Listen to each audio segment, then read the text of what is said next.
এবার 10 ট্রাক অস্ত্র মামলায় খালাস পেলেন সাবেক স্বরাষ্ট্র প্রতিমন্ত্রী লুৎফুজ্জামান বাবর। যাবজ্জীবন কারাদণ্ড হয়েছিল তার। আসছে জুলাই আগস্টেই সংসদ নির্বাচন চায় বিএনপি। স্থায়ী কমিটির বৈঠকের মতামত জানালেন মহাসচিব। স্থানীয় সরকার ভোট পরের বিবেচনা। নির্বাচন অনুষ্ঠানের জন্য মনে হয় আরো বিলম্বিত করার প্রয়োজন আছে, কারণ যত বিলম্ব হচ্ছে ততই রাজনৈতিক এবং অর্থনৈতিক সংকট আরো বৃদ্ধি পাচ্ছে। সুষ্ঠু নির্বাচন আয়োজনে বছরের মাঝামাঝিতে শেষ হতে পারে না প্রয়োজনীয় সংস্কার, মনে করে জাতীয় নাগরিক কমিটি। ডক্টর ইউনূসের পরামর্শে ভোটের প্রস্তুতি চলছে, জানালেন ইসি সচিব। প্লট দুর্নীতির ঘটনায় শেখ হাসিনা ও জয়ের বিরুদ্ধে আরও 2 মামলা করেছে দুদক। তথ্য গোপন সহ নানা অনিয়মের অভিযোগ।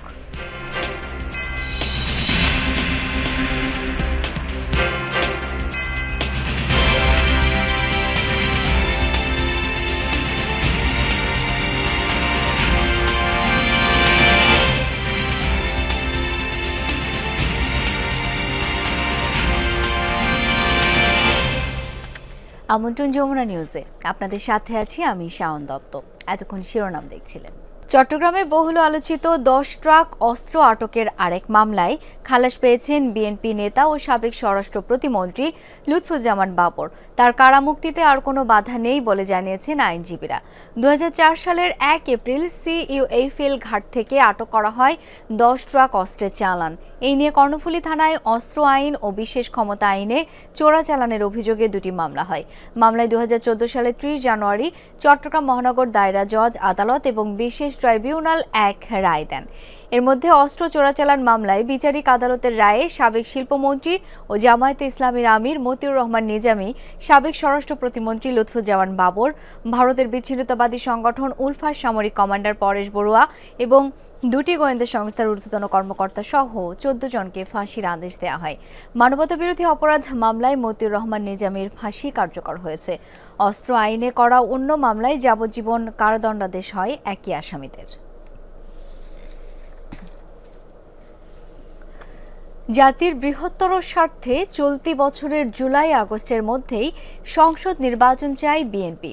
মহাসচিব মির্জা ফখরুল বলেন, নির্বাচন যত দেরি হবে রাজনৈতিক ও অর্থনৈতিক সংকট ততই তীব্র হবে। এজন্য অন্তর্বর্তী সরকার ও রাজনৈতিক দলগুলোকে এগিয়ে আসার আহ্বান জানান তিনি। জাতীয় নির্বাচনের আগে স্থানীয় সরকার নির্বাচনের বিরোধিতা করেন ফখরুল। জানান, তড়িঘড়ি করে জুলাই হত্যার বিচার হলে তা প্রশ্নবিদ্ধ হবে। অন্তর্বর্তীকালীন সরকার শপথ নেওয়ার পরপরই যৌক্তিক সময় জাতীয় নির্বাচনের দাবি করে আসছে বিএনপি। প্রধান উপদেষ্টাও জাতির উদ্দেশ্যে ভাষণে চলতি বছরের শেষে কিংবা 26 সালের শুরুতে জাতীয় নির্বাচনের ধারণা দেন। সেই ঘটনার কয়েক সপ্তাহ পর সোমবার বিএনপির স্থায়ী কমিটির বৈঠকে এ নিয়ে বিস্তারিত আলোচনা করেন শীর্ষ নেতারা। দেশের সার্বিক পরিস্থিতি বিবেচনা ও সংস্কার কমিশনগুলো তাদের সুপারিশ জমাদান শুরু করায় ভোটের জন্য চলতি বছরের মাঝামাঝি সময় উপযুক্ত বলে মনে করে বিএনপি। সংস্কার সংক্রান্ত যে কমিটি, সেটার মধ্যে রিপোর্ট এসে যাবে, কালকেই দেবে। সুতরাং আমার মনে হয় না যে এটা আমরা আরও বিলম্বিত করার প্রয়োজন আছে, কারণ যত বিলম্ব হচ্ছে ততই রাজনৈতিক এবং অর্থনৈতিক সংকট আরও বৃদ্ধি পাচ্ছে। জুলাই আগস্ট মধ্যেই নির্বাচন সম্ভব এবং আমরা এই কারণেই আমরা সরকারকে আহ্বান জানাচ্ছি, নির্বাচন কমিশনকে আহ্বান জানাচ্ছি এবং রাজনৈতিক দলগুলির প্রতি আহ্বান জানাচ্ছি যে দেশের বৃহত্তর স্বার্থে এই বছরের মাঝামাঝি সময় নির্বাচন অনুষ্ঠানের জন্য আমরা ব্যবস্থা নিতে পারি। মির্জা ফখরুল এমন সময় এই দাবি উত্থাপন করলেন যখন জাতীয় নির্বাচনের আগে স্থানীয় সরকারের ভোটের আলোচনা চলছে। বিএনপি মহাসচিবের সাফ জবাব, এমন সিদ্ধান্ত নেয়ার কোনো সুযোগ নেই। এরকম একটা ক্রিটিক্যাল মোমেন্টে জাতীয় সংসদ নির্বাচন ছাড়া অন্য নির্বাচন করার চিন্তাটা আসে কোত্থেকে? আইন করা জাতীয় সংসদ, গণতন্ত্রের মূল বিষয়টাই কিন্তু হচ্ছে আপনার জাতীয় সংসদ। এটা যদি ফাংশনাল হয়, এটা যদি ইফেক্টিভ হয়, তাহলে গণতন্ত্র ফাংশনাল হয়, ইফেক্টিভ হয়। নাগরিক কমিটি সহ বিভিন্ন মহল থেকে দ্রুত নির্বাচন হলে জুলাই হত্যাকাণ্ড ও ফেসিবাদের বিচার বাধাগ্রস্ত হওয়ার আশঙ্কা প্রকাশ করা হয়। মির্জা ফখরুল বলেন, তড়িঘড়ি করে ফেসিবাদের বিচার করা হলে তা প্রশ্নবিদ্ধ হবে। রাজনৈতিক সরকার দিয়ে তো আপনার ফাঁসিগুলো দিয়েছে। আমাদের উপরে যে ফ্যাসিস্ট অত্যাচার, নির্যাতন কার উপর হয়েছে? অন্যান্য রাজনৈতিক দলগুলোর মধ্যে আমরা এবং জামাতে ইসলাম সবচেয়ে বেশি এফেক্টেড হয়েছে। তা আমরা ফ্যাসিস্টদের বিচার করবো না তো কে বিচার করবে? আর যদি আমরা ক্ষমতায় আসি, যেটা শুরু হয়েছে, এখান থেকে সরে যাওয়ার কারো কোনো উপায় নেই। অবশ্যই বিচার, কিন্তু আবার বিচার তড়িঘড়িও করা যাবে না। তড়িঘড়ি করলে এই বিচার কিন্তু প্রশ্নবিদ্ধ হয়ে যাবে। এছাড়া সীমান্তে বিজিবি শক্ত অবস্থান নেয় সরকারকে ধন্যবাদ জানান বিএনপি মহাসচিব। অত্যন্ত শক্ত একটা স্ট্যান্ড নিয়েছেন, যেটা বাংলাদেশের জন্য সম্মানজনক। আরিফিন শাকিল, যমুনা নিউজ, ঢাকা। নির্বাচন নিয়ে বিএনপির বক্তব্যে ব্যথিত জাতীয় নাগরিক কমিটি। স্বচ্ছ নির্বাচনের জন্য প্রয়োজনীয় সংস্কার কোনোদিনও এবছরের মাঝামাঝিতে শেষ হতে পারে না বলে প্রতিক্রিয়ায় জানিয়েছেন জাতীয় নাগরিক কমিটির মুখ্য সংগঠক সার্জিস আলম। ছাত্র জনতার অভ্যুত্থান হয়েছে, যে এই অভ্যুত্থানের এখনো আমার 1 বছর হয়নি, সেখানে যদি বলা হয় যে 25-এর মাঝামাঝিতে অর্থাৎ 1 বছরের পূর্বেই তারা তাদের জায়গা থেকে নির্বাচনটি চায়, তখন আমাদের মনে হয় তাদের চোখের সামনে শুধু ক্ষমতা। কিন্তু তাদের চোখের সামনে শুধু ক্ষমতা নয়, বরং ওই লাশগুলো থাকার কথা ছিল, রক্তগুলো থাকার কথা ছিল, শহীদ পরিবার আহতদের হাহাকার থাকার কথা ছিল। এদিকে জাতীয় নির্বাচনের পরিকল্পনা প্রধান উপদেষ্টার নির্দেশনা অনুযায়ী ইসি এগিয়ে নিচ্ছে বলে জানিয়েছেন কমিশনের সিনিয়র সচিব আক্তার আহমেদ। সাংবাদিকদের প্রশ্নের জবাবে কথা বলেন তিনি। এই ব্যাপারে আমার কোনো মতামত দেওয়ার সুযোগ নেই, তার কারণ হচ্ছে যে বিষয় নিয়ে আমি জানি না, বা উনি যেটা বলেছেন আপনি জানেন, আপনি একটা বলতে পারবেন। ক্ষমতার অপব্যবহার করে রাজুকের পূর্বাচল নতুন শহর প্রকল্পে প্লট বরাদ্দ নেওয়ার অভিযোগে ক্ষমতাচ্যুত প্রধানমন্ত্রী শেখ হাসিনা ও তার ছেলে সজীব ওয়াজেদ জয়ের বিরুদ্ধে আলাদা 2টি মামলা করেছে দুর্নীতি দমন কমিশন দুদক। শেখ হাসিনার বিরুদ্ধে দায়ের করা মামলায় আসামি মোট 8 জন, আর জয়ের বিরুদ্ধে করা মামলায় মোট 15 জনকে আসামি করা হয়েছে। মঙ্গলবার মামলা দুটি দায়েরের তথ্য দিয়েছেন দুদকের মহাপরিচালক মোহাম্মদ আক্তার হোসেন। দুদক বলছে, শেখ হাসিনা প্রধানমন্ত্রী হিসেবে সরকারের সর্বোচ্চ পদে দায়িত্ব পালনকালে নিজ ক্ষমতার অপব্যবহার করে পূর্বাচল প্রকল্পের কূটনৈতিক এলাকায় 27 নম্বর সেক্টরের 203 নম্বর রাস্তায় প্লট নিজ নামে বরাদ্দ নিয়েছেন। এছাড়া নিজের ছেলে মেয়ে, বোন ও বোনের ছেলে মেয়ের নামে পৃথক প্লট বরাদ্দ করিয়েছেন। প্রতিটি 10 কাঠা করে 6 জনের নামে মোট 60 কাঠার প্লট বরাদ্দ নেওয়া হয়েছে। দুর্নীতি প্রতিরোধ আইন ধারায় সাবেক প্রধানমন্ত্রীর বিরুদ্ধে মামলা করেছে সংস্থাটি। একই ধারায় জয়ের বিরুদ্ধে মামলা করা হয়েছে। তার আগে শেখ হাসিনার মেয়ে সাইমা ওয়াজেদ পুতুল, বোন শেখ রেহানা ও তার ছেলে রাদওয়ান মুজিব সিদ্দিক ববি এবং মেয়ে আজমিনা সিদ্দিক রূপন্তীর বিরুদ্ধে মামলা করেছে দুদক। এসব মামলায় সাবেক প্রধানমন্ত্রী শেখ হাসিনাকেও আসামি করা হয়েছে। এছাড়া রেহানা ও তার ছেলে মেয়ের বিরুদ্ধে করা মামলায় তার আরেক মেয়ে যুক্তরাজ্যের প্রতিমন্ত্রী টিউলিপ সিদ্দিককে আসামি করা হয়েছে।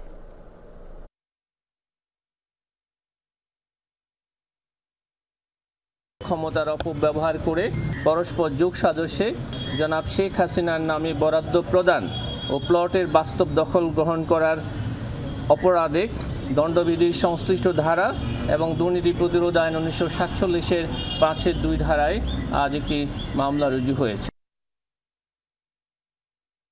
চাঁপাইনবাবগঞ্জে বাংলাদেশ ভারত সীমান্তের মৃত পাতিয়া নদীর উন্মুক্ত স্থানে আপাতত কাঁটাতারের বেড়া নির্মাণ স্থগিত রেখেছে বিএসএফ। আজকের পরিস্থিতি এখন পর্যন্ত কিছুটা শান্ত রয়েছে। সীমান্তে বিজিবি, বিএসএফ দুপক্ষই তাদের অতিরিক্ত জনবল প্রত্যাহার করে নিয়েছে। তবে নিয়মিত টহল অব্যাহত রেখেছে দুদেশের সীমান্তরক্ষী বাহিনী। চাঁপাইনবাবগঞ্জ জেলার শিবগঞ্জের বিনোদপুর ইউনিয়নের বিশ্বনাথপুর এবং ভারতের পশ্চিমবঙ্গের মালদা জেলার বৈষ্ণবনগর থানার সুখদেবপুর সীমান্তবর্তী এলাকায় এই বেড়া তৈরিকে কেন্দ্র করে উত্তেজনার সূত্রপাত হয়। এর প্রেক্ষিতে সীমান্ত এলাকায় বাড়তি সতর্ক অবস্থান ও সীমান্তে টহল জোরদার করে বিজিবি। জিয়া অরফানেজ ট্রাস্ট দুর্নীতি মামলায় 10 বছরের সাজার বিরুদ্ধে বিএনপি চেয়ারপারসন খালেদা জিয়ার আপিলের শুনানি শেষ হয়েছে। বুধবার রায়ের জন্য দিন ধার্য করেছেন আপিল বিভাগ। রায়ে ন্যায় বিচার প্রতিষ্ঠা পাবে আশা আইনজীবীদের। 5 আগস্ট গণ অভ্যুত্থানে আওয়ামী লীগ সরকারের পতনের পরদিন রাষ্ট্রপতি তার ক্ষমতা বলে জিয়া চ্যারিটেবল ও অরফানেজ মামলায় খালেদা জিয়ার দণ্ড মওকুফ করেন। কিন্তু এরপরও জিয়া চ্যারিটেবল ট্রাস্ট দুর্নীতি মামলায় খালেদা জিয়াকে নির্দোষ প্রমাণ করতে হাইকোর্টে আপিল শুনানির উদ্যোগ নেয় বিএনপি চেয়ারপারসনের আইনজীবীরা। 2024 সালের 11 নভেম্বর জিয়া অরফানেজ ট্রাস্ট দুর্নীতি মামলায় 10 বছরের সাজার বিরুদ্ধে খালেদা জিয়ার লিভ টু আপিল মঞ্জুর করেন আপিল বিভাগ। একই সঙ্গে খালেদা জিয়াকে দেয়া 10 বছরের সাজা স্থগিত করেন আদালত। 4 কার্যদিবসের শুনানি শেষে 15 জানুয়ারি এই মামলার রায়ের দিন ধার্য করেন আপিল বিভাগ। শেষ দিনের শুনানিতে জিয়া অরফানেজ ট্রাস্ট দুর্নীতি মামলার আরেক আসামি সাবেক সংসদ সদস্য কাজী সলিমুল হকের আইনজীবী মূলত অংশ নেন। খালেদা জিয়ার আইনজীবীরা শুনানিতে বলেন, হাইকোর্ট বিভাগ এ মামলায় খালেদা জিয়াকে যে সাজা দিয়েছেন তাতে আইনের মারাত্মক ব্যত্যয় হয়েছে।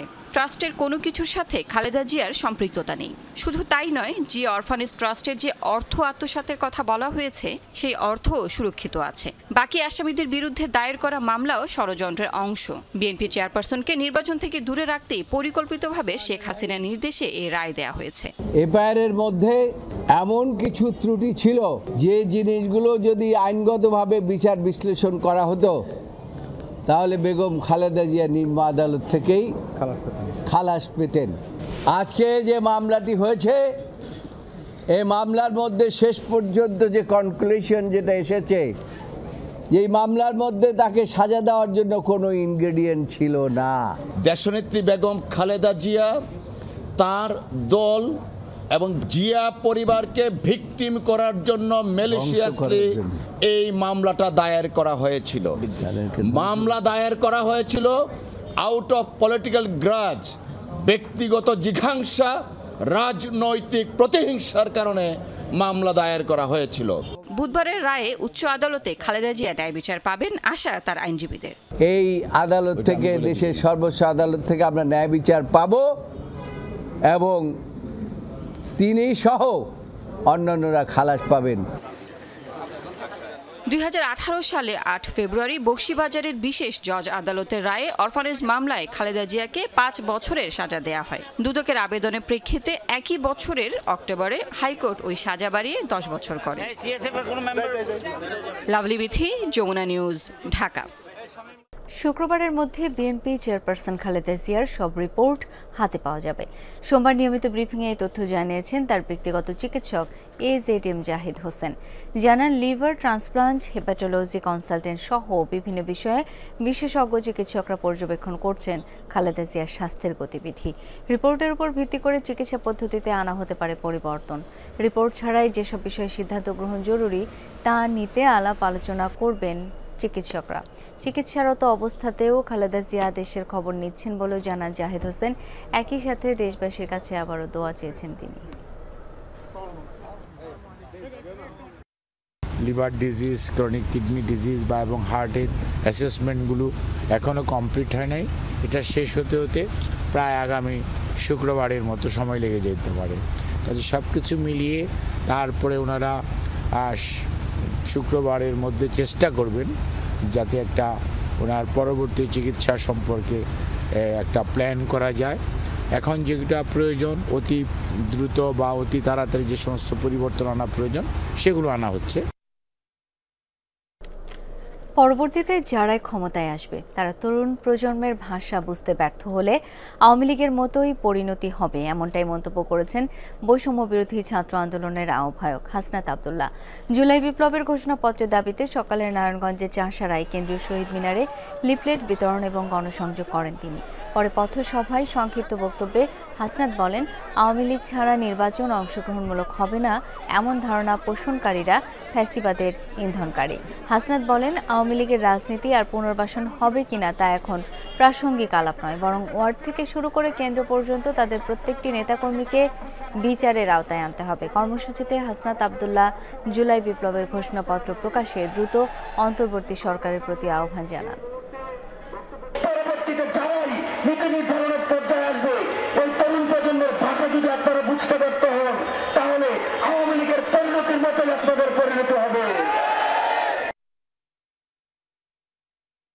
সীমান্ত নিয়ে ভারতের সাথে বাংলাদেশের কিছু অসম চুক্তি আছে। আগামী মাসে বিজিবি ও বিএসএফ এর ডিজি পর্যায়ের বৈঠকে সেসব নিয়ে আলোচনা করা হবে বলে জানিয়েছেন স্বরাষ্ট্র উপদেষ্টা অবসরপ্রাপ্ত লেফটেন্যান্ট জেনারেল মোহাম্মদ জাহাঙ্গীর আলম চৌধুরী। দুপুরে ময়মনসিংহ সিটি কর্পোরেশনের শহীদ শাহাবুদ্দিন মিলনায়তনে মতবিনিময় সভায় এসব কথা বলেন স্বরাষ্ট্র উপদেষ্টা। আইন শৃঙ্খলা বাহিনী, ফায়ার সার্ভিস, ইমিগ্রেশন ও মাদকদ্রব্য নিয়ন্ত্রণ অধিদপ্তর সহ বিভিন্ন মন্ত্রণালয়ের কর্মকর্তারা এতে অংশ নেন। এ সময় উপদেষ্টা জানান, সীমান্ত পরিস্থিতি এখন স্বাভাবিক রয়েছে, কাঁটাতারের বেড়া নির্মাণ বন্ধ আছে। আগামী মাসে বিজিবি বিএসএফ এর ডিজি পর্যায়ের বৈঠকে এসব বিষয় নিয়ে আলোচনা হবে, সেখানে অসম চুক্তিগুলো স্থান পাবে বলে জানান উপদেষ্টা।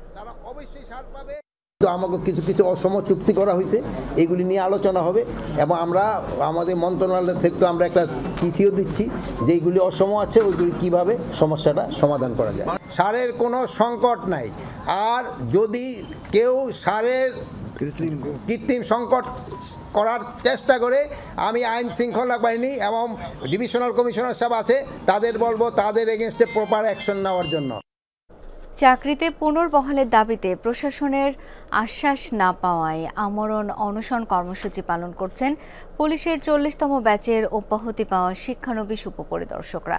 সকাল থেকে সচিবালয় 1 নং গেটের বিপরীতে ওসমানী উদ্যান সংলগ্ন রাস্তায় অনশন করছেন তারা। অব্যাহতি পাওয়া শিক্ষানবিশ উপপরিদর্শকরা বলছেন, বহিষ্কারাদেশ প্রত্যাহার করে চাকরিতে পুনর্বহাল না হওয়া পর্যন্ত কর্মসূচি চালিয়ে যাবেন তারা। এ সময় কয়েকজনকে কাফনের কাপড় পরে অবস্থান করতে দেখা যায়। আন্দোলনরতরা জানান, আমরণ অনশন কর্মসূচি ঘোষণার পর রাতে স্বরাষ্ট্র সচিবের সাথে একটি প্রতিনিধি দল সাক্ষাৎ করলেও চাকরিতে পুনর্বহালের আশ্বাস না মেলায় আন্দোলন চালিয়ে যাবার ঘোষণা দেন তারা।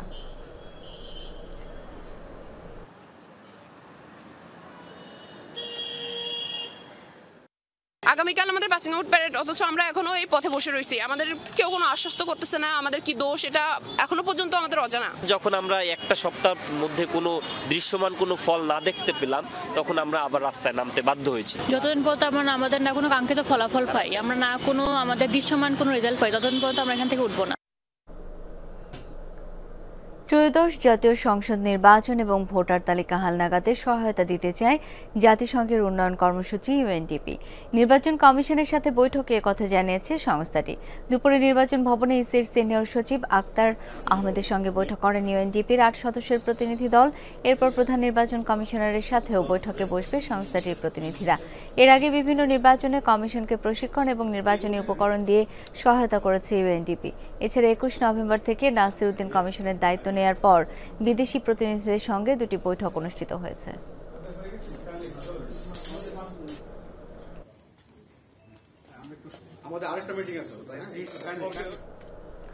রাজধানীর উত্তরা থেকে রাজুকের জোনাল অফিস সরিয়ে মতিঝিলে নিয়ে যাওয়ার আদেশের প্রতিবাদ জানিয়েছেন উত্তরা ও এর আশপাশের এলাকার প্লট ও ফ্ল্যাট মালিকরা।